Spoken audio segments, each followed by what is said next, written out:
Hello दोस्तों, आप लोग कैसे हैं। उम्मीद है अच्छा होंगे, बढ़िया होंगे, मस्त होंगे।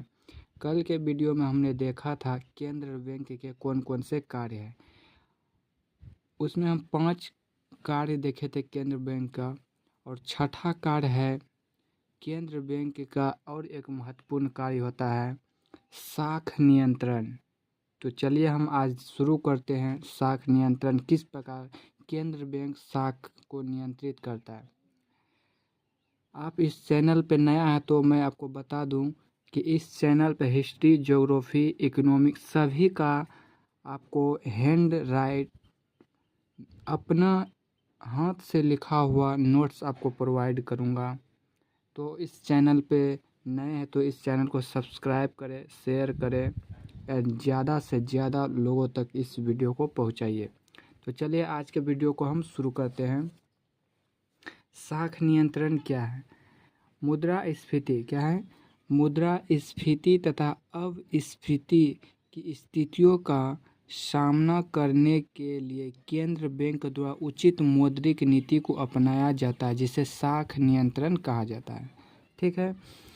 केंद्र बैंक द्वारा मुद्रा की पूर्ति को नियंत्रित करने के लिए अपनाए गए उपकरण कौन कौन है। तो इसका 2 उपकरण होता है। क्या है। केंद्र बैंक द्वारा मुद्रा की आपूर्ति को नियंत्रित करने के लिए 2 उपकरण होते हैं। पहला क्या है, एक तो होता है मात्रात्मक उपकरण और दूसरा होता है गुणात्मक उपकरण। ठीक है। तो मात्रात्मक उपकरण में कौन कौन होगा। मात्रात्मक उपकरण में होता है bank rate, repo rate, reverse repo rate, CRR, इसको हम कहते हैं cash reserve ratio, SLR, OMO, open market operation इसको कहते हैं। और गुणात्मक उपकरण में आता है सीमांत आवश्यक, साख के राशनिंग, नैतिक प्रभाव। ठीक है। तो केंद्र बैंक जो है साख को नियंत्रित करता है, वो 2 तरह से करता है। पहला तो मात्रात्मक उपकरण, दूसरा है गुणात्मक उपकरण। ठीक है। तो यहाँ से एक महत्वपूर्ण क्वेश्चन बनता है कि आपको इसमें से ऑप्शन दे दिया जाएगा और पूछ लेता है मात्रात्मक उपकरण कौन है और कौन है नहीं है। तो आपको ये बहुत ही ध्यान रखता है। चलिए हम लोग इसका अब डेफिनेशन पढ़ लेते हैं कि बैंक रेट किसे कहेंगे और रेपो रेट किसे कहते हैं। चलिए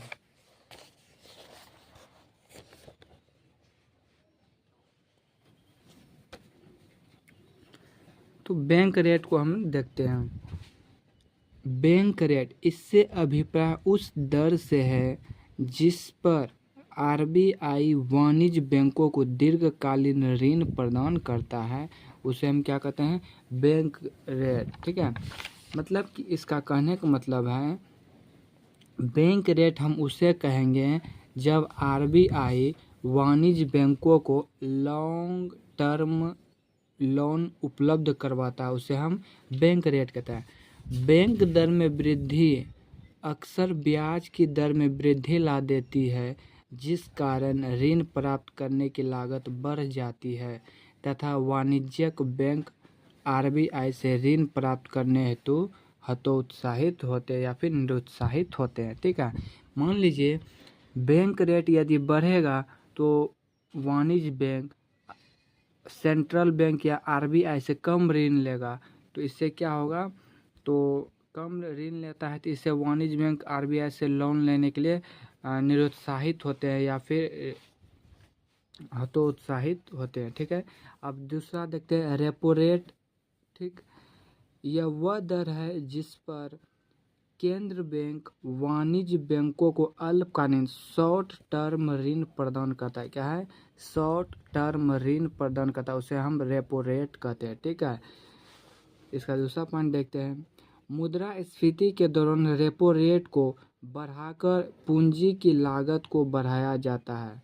कहता मुद्रास्फीति के दौरान रेपो रेट को बढ़ा देंगे तो पूंजी की लागत बढ़ जाता है, इससे साख की मांग कम हो जाती है तथा मुद्रास्फीति में कमी आती है और मुद्रास्फीति की समस्या का निदान हो जाता है, मतलब उसका समाधान हो जाता है। तीसरा है रिवर्स रेपो रेट। यह वह दर है जिस पर RBI वाणिज्य बैंकों से जमाएं स्वीकार करता और उस पर ब्याज प्रदान करता। अब देखिए यहाँ रिवर्स रेपो रेट है, तो अब आरबीआई वाणिज्य बैंकों से ऋण लेगा, इसके बदले वह वाणिज्य बैंकों को ऋण देता है, उसी को हम क्या कहते हैं, एस रिवर्स रेपो रेट। तो एक बार आप इसे अच्छे से देख लीजिए।